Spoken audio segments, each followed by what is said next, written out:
तो हमारे जो मन है बड़ा चंचल है। इस मन की गति वायु से भी तेज है। मन और पानी दोनों नीचे की तरफ जाते हैं। मन को उठाने का साधन मंत्र है और पानी को उठाने का साधन यंत्र है।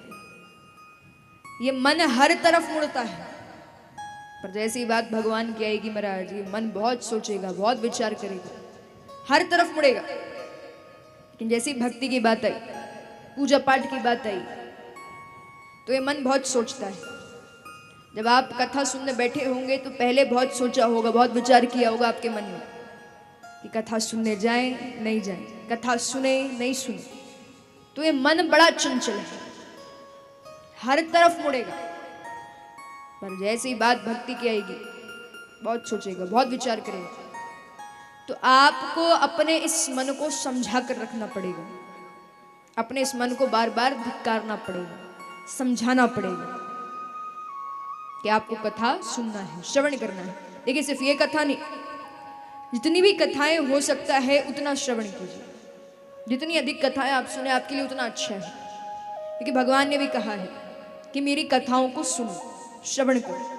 क्योंकि जब तक आप भगवान की कथाओं को नहीं सुनेंगे तब तक भगवान से प्रीत नहीं लग पाएगी, भगवान को पहचान नहीं पाएंगे, भगवान को अपना नहीं पाएंगे।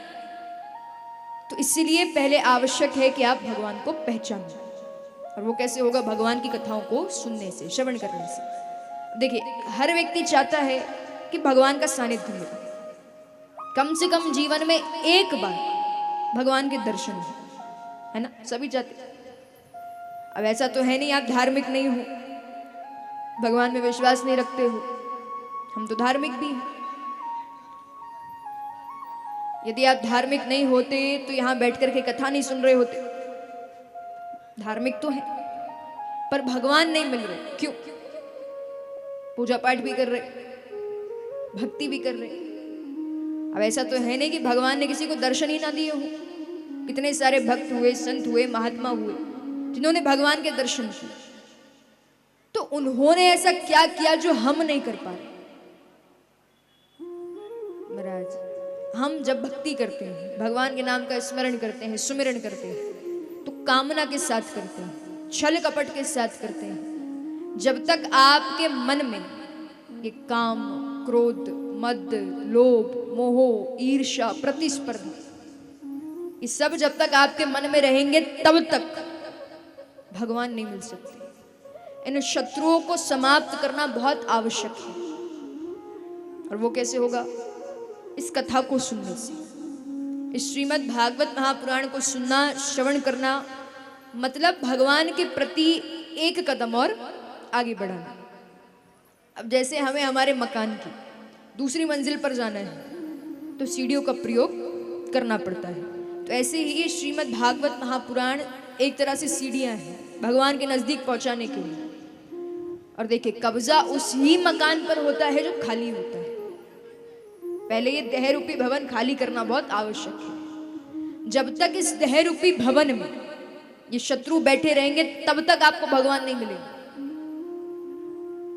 तो सबसे पहले जो काम, क्रोध, मद, लोभ, मोह इत्यादि है उनको हटाना पड़ेगा। ऐसे ही महाराज एक गांव था। अब उस गांव में मात्र एक कुआं है जिसका पूरे गांव वाले जल ग्रहण करते हैं। लेकिन एक दिन उस कुएं में आकर के एक बिल्ली गिर करके मर गई। अब बिल्ली गिरकर मरी, बड़ी दुर्गंध आने लगी। दुर्गंध आ रही तो बड़े परेशान। अब कोई वो जल ग्रहण नहीं कर पा रहे हैं, उपयोग नहीं कर पा रहा। गांव वाले आपस में बातचीत करते हैं कि क्या करें, दुर्गंध आने लगी है, अरे एक ही कुआं है। तो कोई कहता है काम करो, जाकर के किसी पुजारी जी से मिल लो, बात कर लो, कुछ बताएंगे। अब एक पुजारी जी के पास आए पूरे गांव वाले, कहते हैं कि हमारे गांव में एक ही कुआं है जिसका सभी जल ग्रहण करते हैं, लेकिन उसमें बिल्ली गिर करके मर गई, बड़ी दुर्गंध आ रही है, क्या करें? पुजारी जी कहते हैं काम करो, आप कथा करवा लो। महाराज कथा करवा ली, लेकिन दुर्गंध अभी भी आ रही। गांव वाले फिर से गए, कहते हमने तो कथा भी करवा ली लेकिन दुर्गंध तो अभी भी आ रही, क्या करें? कहते एक काम करो, यज्ञ करवा लो। महाराज अब यज्ञ करवा लिया, पर दुर्गंध तो अभी भी आ रही। फिर से आए, कहते हमने कथा भी करवा ली, यज्ञ भी करवा लिया, पर दुर्गंध तो अभी भी आ रही है, अब क्या करें? पुजारी जी कहते काम करो, अनुष्ठान और करवा लो। अब महाराज अनुष्ठान भी करवा लिया, लेकिन दुर्गंध अभी भी नहीं गई।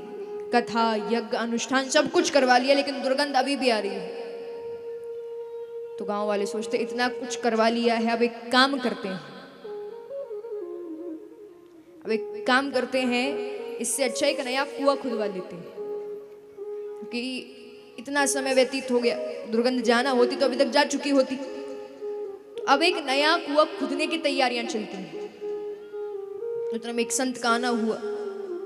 संत कहते अरे इस गांव में तो पहले से एक कुआं था, फिर से क्यों खुदवा रहे हो?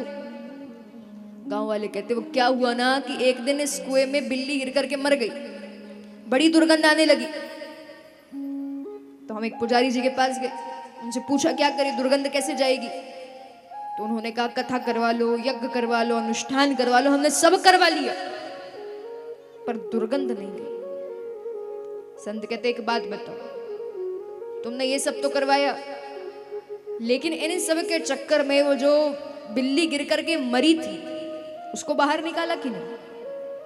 कहते ये तो नहीं किया। तो संत मुस्कुरा कर कहते काम करो, वो जो बिल्ली गिर करके मरी है उस बिल्ली को निकाल कर फेंक दो, दुर्गंध अपने आप आना बंद हो जाएगी। तो ऐसे ही हमारे मन में काम, क्रोध, मद, लोभ, मोह, ईर्ष्या, प्रतिस्पर्धा, द्वेष, इन सब की मरी हुई बिल्ली पड़ी है। महाराज जब तक आप उसको निकालोगे नहीं, तब तक आपका मिलन भगवान से होगा नहीं। तो इसलिए प्रयास कीजिए कि आपके मन में जो शत्रु बैठे हुए हैं, आप इन शत्रुओं को समाप्त कर सके, हटा सके। तो हर व्यक्ति चाहता है कि भगवान की प्राप्ति हो, पर कैसे होगी? तो ऐसे एक सेठ जी थे। अब सेठ जी की मान प्रतिष्ठा बहुत है, धन संपत्ति बहुत है, जीवन भर धन संपत्ति एकत्रित करी, लेकिन सेठ जी का स्वभाव कैसा? चमड़ी चली जाए पर दमड़ी ना जाए। एक नंबर के कंजूस, जीवन में कभी दान पुण्य नहीं किया।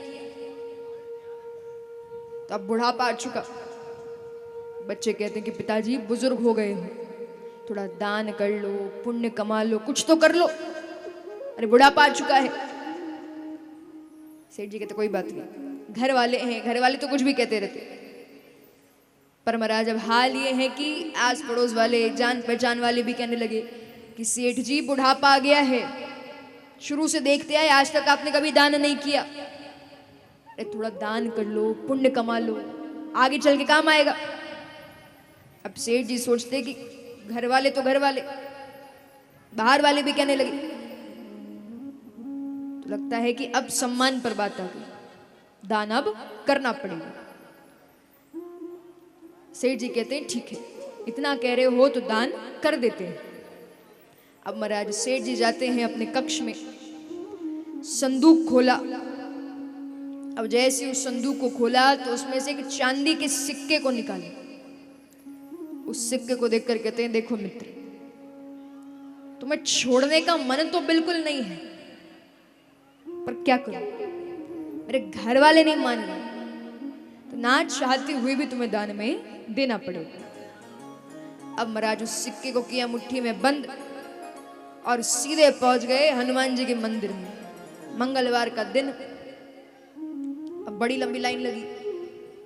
सेठ जी सोचते कोई बात नहीं, अब लाइन लगी है तो क्या करें, इस लाइन में लगना पड़ेगा। तो अब सेठ जी भी उसी लाइन में लग गए। अब थोड़ी थोड़ी देर में मुट्ठी खोलते हैं, सिक्के को देखते हैं, फिर मुट्ठी बंद करते हैं। मतलब जितनी बार मुट्ठी खोल रहे हैं मन बदल रहा है, मन में बात आ रही है वापस चला जाऊं, फिर मुट्ठी बंद कर रहे हैं कि नहीं दान करके जाना है। तो अब बड़ी मुश्किल से जैसे तैसे करके सेठ जी का नंबर आया।